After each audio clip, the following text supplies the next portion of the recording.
aí, menor, beleza? Hoje vamos começar mais uma aula do nosso curso de Informática Básica. Hoje a gente vai falar sobre placa-mãe. É uma coisa que muita gente está esperando há um tempo. Deixa eu ajeitar minha blusinha. Pra gente falar sobre placa-mãe, entender um pouquinho melhor o que é essa placa que tem no nosso computador e por que o nome dela é mãe. Então, vamos lá para nossa aula. Vamos lá para o nosso material, a gente vai falar sobre placa-mãe. Por que o nome é placa-mãe? Por um motivo simples. É a placa mais importante do computador. É ela que é responsável por interligar todos os componentes que existem no computador. É através da placa-mãe que o processador conversa com a memória, que conversa com a placa de vídeo, que conversa com o teclado, com o mouse, com o monitor, com a impressora. Então ela é responsável por fazer tudo aquilo ali funcionar. Por ela ser a placa mais importante do computador, a gente dá o nome de placa-mãe. Vamos dar uma olhada no material, ó. Aqui no material tá falando, ó, também conhecida como motherboard, que é o nome dela em inglês, placa-mãe, ou mainboard. Mainboard é muito usado nos livros, esse termo também. Placa-mãe, pra gente que é brasileiro, basicamente é responsável pela interconexão de todas as peças que formam o computador. O HDD, a memória, caraca, eu nem tinha lido isso aqui. Eu li quando eu fiz, né, mas não li agora. A seguir, veremos as características dos itens mais importantes de uma placa-mãe. Primeiro de tudo, o que é uma placa-mãe? Isso é uma placa-mãe. Vamos botar aqui no Google para você ver vários modelos de placa-mãe. A gente já viu ao longo do curso, né? Placa-mãe. Tem vários modelos de placas-mães. E aí a primeira pergunta de todas. Então vamos lá, coisa mais importante. Uma placa-mãe mais cara vai ser muito melhor? Não, você tem que botar isso na sua cabeça porque tem gente que está vivendo ainda nos anos 2000 e está achando que isso é válido para hoje, e não é mais. Desde 2014, 15 para cá mudou bastante coisa e atualmente a gente não tem mais essa dependência da placa-mãe. Da placa-mãe, ela influenciar diretamente no desempenho do computador. Isso não é mais assim. Hoje em dia, a placa-mãe ela vai ter dois fatores importantes. Primeiro fator, ela vai ter a capacidade de opcionais. Vamos dizer assim, uma placa-mãe de R$300, ela vai ter 2 slots de memória. Eu só consigo, ó, slots de memória. Ela vai ter 2 encaixezinhos de memória só. Uma placa-mãe mais simples com preço mais barato. Outra coisa, uma placa-mãe mais simples, ela vai ter 2 encaixes de HD. HD ou SSD aqui, ó. Isso aqui é uma porta SATA, para eu colocar o SSD SATA. Ou então, uma placa-mãe não vai ter entrada para o SSD NVMe que a gente viu na outra aula. Isso vai diminuir o custo dessa placa-mãe. Mas agora, em questão de desempenho para jogos, por exemplo, velocidade que o Windows liga, por exemplo, isso não vai mudar por conta do preço. Então eu falo assim, tem placas-mães que tem 10 portas SATA, dá para você botar 10 HDs, tem 2 portas M2, tem 8 slots de memória, ou então ela tem 20 portas USBs. Isso que vai deixando a placa-mãe mais cara, mas ela não fica mais rápida por causa disso. E a outra coisa muito importante também são esses caras aqui, ó. Esses dispositivozinhos aqui bonitinhos, os VRM ali, ó, eles são os caras que vão ser responsáveis por alimentar o processador. Então, dependendo do modelo de processador que você tem, se você tem um processador de alto desempenho, você tem um R9, você tem um i9, a sua placa-mãe ela precisa ser um pouco mais cara para ela conseguir gerar energia suficiente para alimentar esse processador potente que você tem. Mas agora a gente ali de médio para baixo não faz a menor diferença o modelo de placa-mãe para você com relação a desempenho. Isso acabou. Por quê?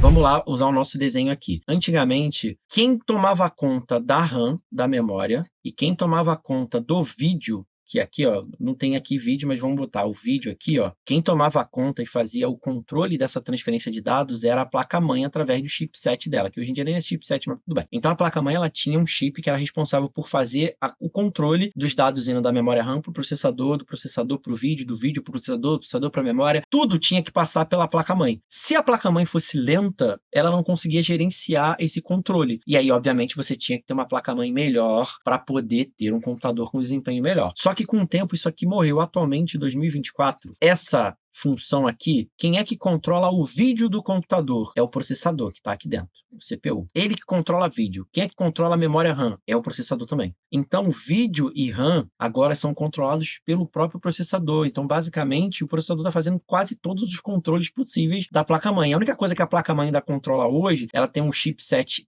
I/O, que é esse chipzinho aqui que ele vai controlar os periféricos. E aí a minha placa-mãe, ela não tem mais aquela função tão importante como ela tinha antigamente de controlar a entrada e saída de dados nos dispositivos, como processador, como placa de vídeo, memória RAM e ainda os periféricos. Hoje em dia ela só controla os periféricos. Então hoje é possível que você tenha uma placa-mãe de R$300 com o mesmo desempenho de uma placa-mãe de R$5.000, exceto com as duas situações que eu falei para vocês. Então não se preocupa, comprou uma placa-mãe, ela tem que ser compatível com aquele processador que você está comprando. Aí a gente vai para outro tópico importante importante da placa-mãe. O que tem que ser compatível? O socket do processador e o slot de memória. Então, as placas atuais elas estão com DDR4 e as mais novas, né, as das tecnologias novas, estão com DDR5. O que você precisa saber? Se você vai comprar uma placa-mãe e você quer ter memória DDR5, você tem que comprar uma placa-mãe que suporte DDR5. Aqui a gente tem um modelo que já é antigo de socket de processador, né, o LGA 1155. Mas aí você tem o LGA 1200, você tem o LGA 1151, 1156, que são antigos, você tem o 1150 e você tem o AM2, AM3, AM4, AM5. É isso que você tem que ver. Então, ó, quero comprar um processador e eu quero saber se a placa-mãe é compatível. Você tem que ver o socket. O processador ele é socket LGA 1155, então a placa-mãe tem que ser socket LGA 1155. Ah, o processador ele é socket 1200, então a placa-mãe tem que ser 1200. Ah, eu quero ter memória RAM DDR4, então a placa-mãe tem que ser DDR4. É isso que importa pra gente hoje, exceto quando a gente fala também de HDs, SSDs. Lembra da última aula que eu falei, das últimas aulas do SSD? Se eu quero ter um SSD NVMe, que é o mais rápido hoje, a minha placa-mãe tem que ler e entender NVMe, senão não vai adiantar nada. Aqui eu botei os componentes principais